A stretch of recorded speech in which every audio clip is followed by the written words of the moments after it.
السلام علیکم ورحمۃ اللہ وبرکاتہ۔ الحمد للہ وحدہ والصلاة والسلام علی من لا نبی بعدہ، اما بعد۔ اعوذ باللہ من الشیطان الرجیم، بسم اللہ الرحمن الرحیم۔ یا ایہا الناس انا خلقناکم من ذکر وانثی وجعلناکم شعوبا وقبائل لتعارفوا ان اکرمکم عند اللہ اتقاکم۔ اسٹیج پر بیٹھے ہوئے معقر علماء کرام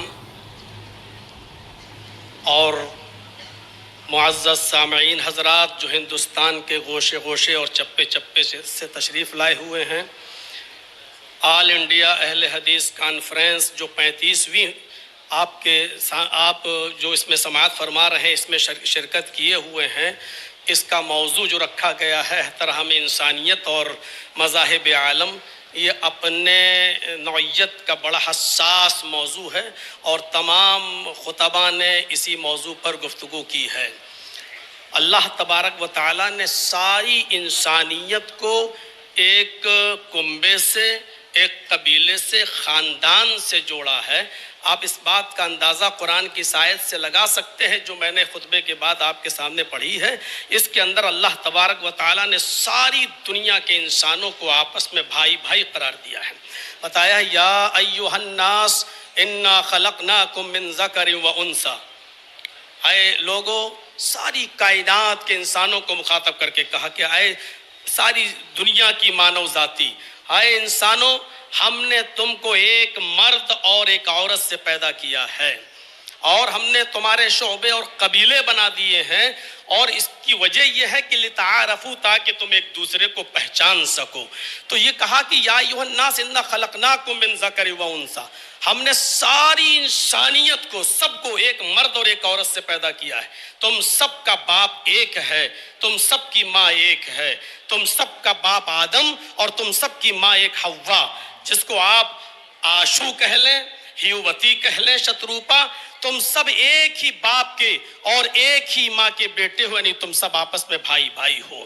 قرآن کریم کی ایک آیت ہم اور آپ کے سامنے پڑھ رہے ہیں، اس سے آپ اندازہ لگا سکتے ہیں کہ اللہ تبارک و تعالیٰ نے فرمایا کہ تم کسی بھی مذہب کے یا کسی بھی مکتبہ فکر سے تمہارا تعلق ہو، لیکن عدل و انصاف کا جب معاملہ آئے، نیائے کا، ججمنٹ کا جب معاملہ آئے، تو اس میں تم کسی کو یہ نہیں دیکھو گے یہ کون ہے، کس دھرم سے ہے، کیا ہے۔ آپ اس بات سے اندازہ لگا سکتے ہیں انسانیت اس وقت تک برقرار نہیں رہ سکتی ہے جب تک کہ دنیا کے اندر عدل نہ ہو، جب تک کہ ہم عدل سے کام نہ لیں۔ فرمایا وَلَا يَجْرِمَنَّكُمْ شَنَآنُ قَوْمٍ عَلَىٰ أَن لَّا تَعْدِلُوا، صاف لفظوں میں فرمایا کہ اے لوگوں، کہیں ایسا نہ ہو تمہیں کسی قوم کی دشمنی اس بات پر تمہیں مجبور نہ کر دے کہ تم اس کے ساتھ انصاف نہ کر سکو۔ انصاف ہر حال میں کرنا ہے، چاہے وہ کسی بھی مذہب کا ماننے والا ہو۔ یہ نہیں دیکھنا ہے کہ یہ کون ہے، اس سے ہمارا تعلق قریبی ہے تو اس کے فیور میں فیصلہ کر دیا جائے۔ اسلام کی تاریخ کا اگر آپ مطالعہ کریں گے تو ایسے ایسے مناظر آپ کے سامنے آئیں گے کہ حضرت علی رضی اللہ تعالیٰ عنہ کے زمانے میں ایک یہودی مجرم ثابت ہو گیا اور اس کو کوڑے لگانا تھے، لہٰذا حضرت علی رضی اللہ تعالیٰ عنہ نے حکم دیا کہ اس یہودی کو کوڑے لگائے جائیں، اور کوڑے لگانے والا حضرت علی کا غلام تھا قمبر، اس نے کوڑے لگائے، کوڑے لگانے میں کنفیوز ہو گیا کہ ہم نے اس کو 9 کوڑے مارے ہیں یا 10 مارے ہیں، لہٰذا اس نے یہ سوچ کر کہ 9 ہی لگے ہوں گے ایک کوڑا اور مار دیا۔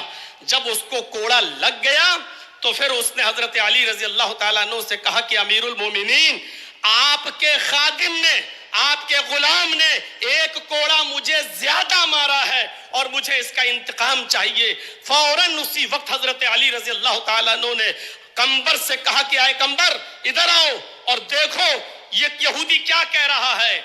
قمبر نے اعتراف کیا کہ ہاں امیر المومنین، مجھے شک ہے، پتہ نہیں 9 مارے تھے یا 10، تو یہ سوچ کر کہ 9 ہی مارے ہوں گے ایک اور میں نے مار دیا، مجھے اعتراف ہے اس بات کا کہ ہو سکتا ہے کہ ایک کوڑا زیادہ لگ گیا ہو۔ حضرت علی نے فرمایا اب تم کھڑے ہو جاؤ، اور اس یہودی سے کہا کہ کوڑا لو اپنے ہاتھ میں، اور اس یہودی سے کہا کہ اب تم اپنا انتقام لے لو، بدلہ لے لو، اور ایک کوڑا اس یہودی نے مارا حضرت علی کے غلام۔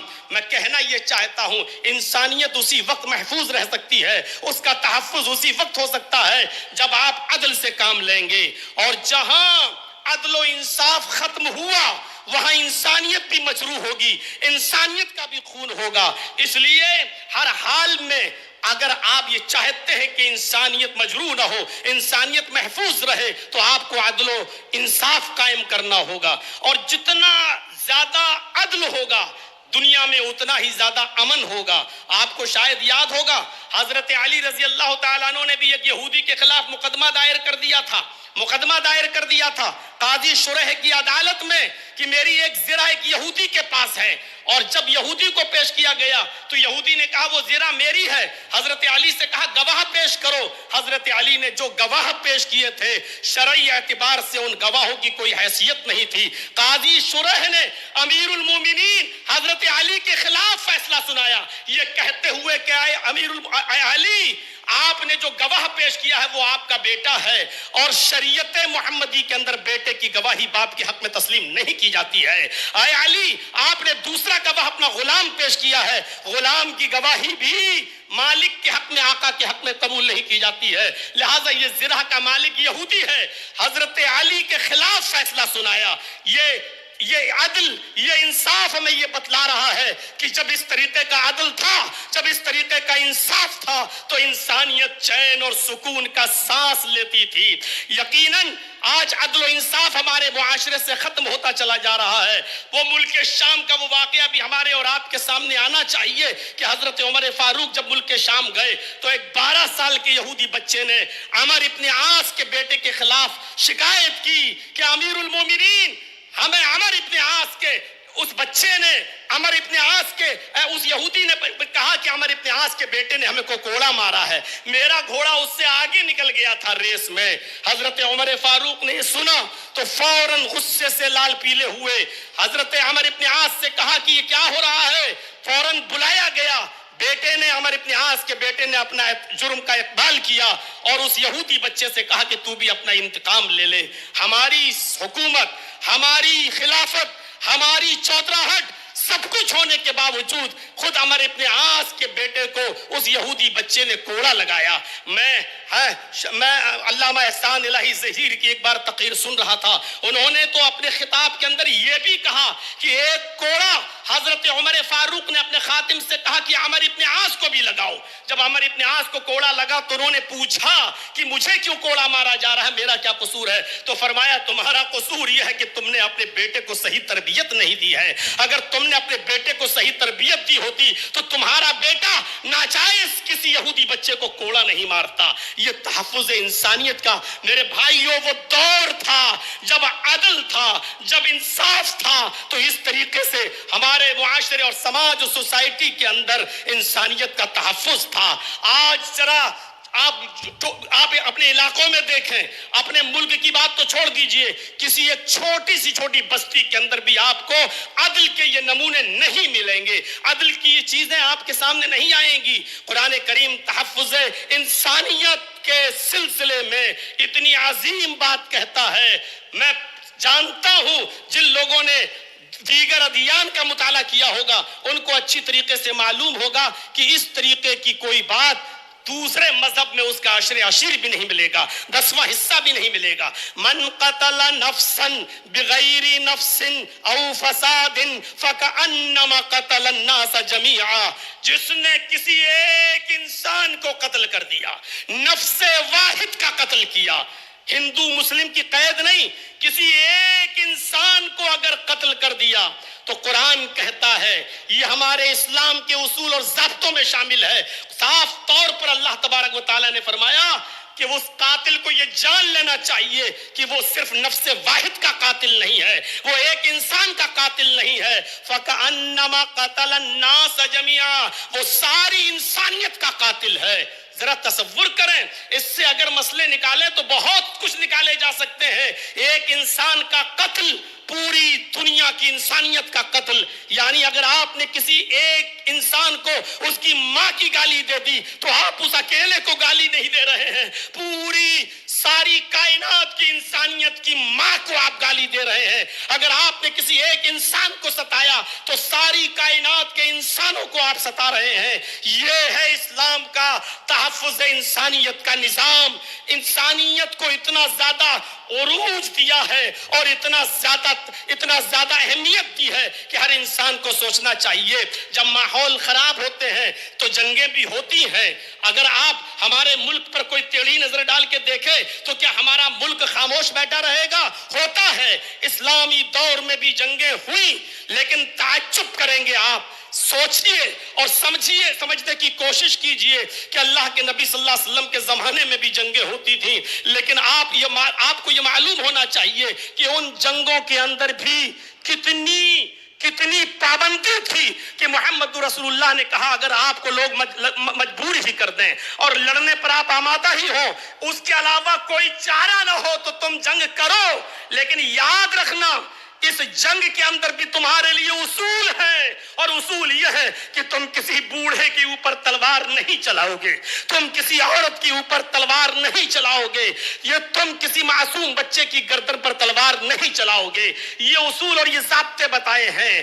یہ نبی اکرم کا یہ فرمان پوری دنیا کی انسانیت کو سوچنا چاہیے کہ آج اسرائیل کس طریقے کی بمباری کر رہا ہے اور ناجائز طور پر فلسطین کے معصوم بچوں کو مار رہا ہے، قتل کر رہا ہے، عورتوں کو مار رہا ہے یا بیوہ کر رہا ہے. ساری دنیا کی انسانیت خاموش بیٹھی ہوئی ہے. وہ بچوں ہی کو ظلم و ستم کا نشانہ بنا رہا ہے، وہ وہاں کے لوگوں کو ناجائز طور پہ مار رہا ہے. میں کہنا یہ چاہتا ہوں کون غلط کون صحیح ایک الگ مسئلہ ہے، لیکن یہاں انسانیت مجروح ہو رہی ہے. محمد رسول اللہ صلی اللہ علیہ وسلم نے اس دور میں بھی یہی کہا تھا کہ کوئی بھی شخص جو ہے کسی بوڑھے کی گردن پہ تلوار نہ چلائے، کوئی بھی شخص کسی معصوم کی گردن پہ تلوار نہ چلائے، کوئی بھی شخص کسی عورت کو نہ مارے، کسی بوڑھے کو نہ مارے. یہ اصول اور یہ ضابطے متعین کیے تھے اسلام نے. میرے بھائیو، نبی اکرم صلی اللہ علیہ وسلم کے زمانے میں بھی جنگیں ہوا کرتی تھیں، اور آپ غزوات و سرایا کی تعداد جوڑیں.